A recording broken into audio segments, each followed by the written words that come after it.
The BER जो है वो बिट एरर रेशियो या बिट एरर रेट आप कह सकते हैं। तो ऑप्शन इसके पास है is directly proportional to signal to noise ratio. दूसरा ऑप्शन है inversely proportional to signal noise ratio, is not related to SNR या सिग्नल नॉइस रेशियो, और नन ऑफ द अबव। इसमें जो ऑप्शंस है उसमें दूसरा बिल्कुल सही है, इनवर्सली प्रोपोर्शनल टू SNR।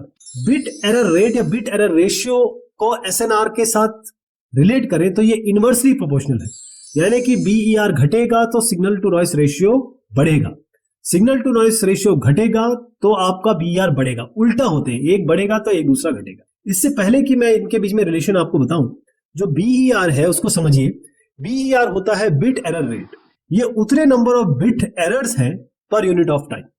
यानी बिट एरर का मतलब ये हुआ, या बिट एरर रेशियो का मतलब ये हुआ कि कितने बिट एरर्स हैं, बिट में एरर है, उसको अगर आप डिवाइड कर दें किससे, जितने नंबर ऑफ बिट आपने ट्रांसफर किए एक पर्टिकुलर टाइम में, उसी को हम BER कहेंगे। तो बिट एरर रेशियो एक यूनिटलेस परफॉर्मेंस मेजर है जिसको हम परसेंटेज में भी रिप्रेजेंट करते हैं या एक्सप्रेस करते हैं। यहां पर देखिए सेंड बिट इतने हैं, यानी कि ये 10 बिट हमने भेजे। अब जो भेजे वो 10 के 10 मिले, लेकिन इसमें से एक गलत हो गया, तो जो गलत हुआ उसको ऊपर रखिए, जितने भेजे वो नीचे रखिए।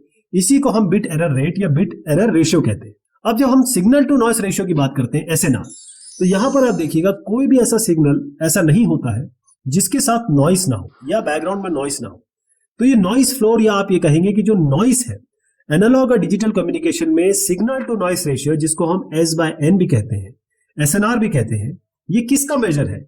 ये उस सिग्नल का स्ट्रेंथ का मेजर है relative to the background noise. मतलब एक रिसीव्ड सिग्नल का कितना स्ट्रेंथ है as compare to the noise floor, या फिर नॉइस जो बैकग्राउंड की नॉइस है, उसी को हम SNR कहते हैं। तो सिग्नल टू नॉइस रेशियो बढ़ेगा, यानी कि सिग्नल जो है आपका स्ट्रांग होगा रिलेटिव टू, अगर आप नॉइस बैकग्राउंड नॉइस को देखें, जैसे ही ये SNR बढ़ेगा BER बिट एरर रेट घट जाएगा, यानी कि जितना अच्छा सिग्नल होगा उतना बिट के ट्रांसमिशन में कम एरर होगा। अब इस डायग्राम को बहुत ध्यान से देखिए, ये बिट एरर रेट और साथ में SNR के रिस्पेक्ट में बनाया गया है। तो जैसे ही आप SNR बढ़ाते हैं बिट एरर रेट घटता है, और जैसे ही आप बिट एरर रेट को बढ़ाते हैं SNR घटता है। तो जैसे ही सिग्नल टू नॉइस रेशियो आपका अच्छा होगा, यानी कि सिग्नल और नॉइस का रेशियो, सिग्नल अगर अच्छा है नॉइस के कंपेयर में, तो आपके बिट एरर अपने आप, जो बिट के एरर्स है वो कम होने लग जाएंगे। तो ये सारे तीनों के बारे में आपको बताए हैं, BASK, BFSK और BPSK।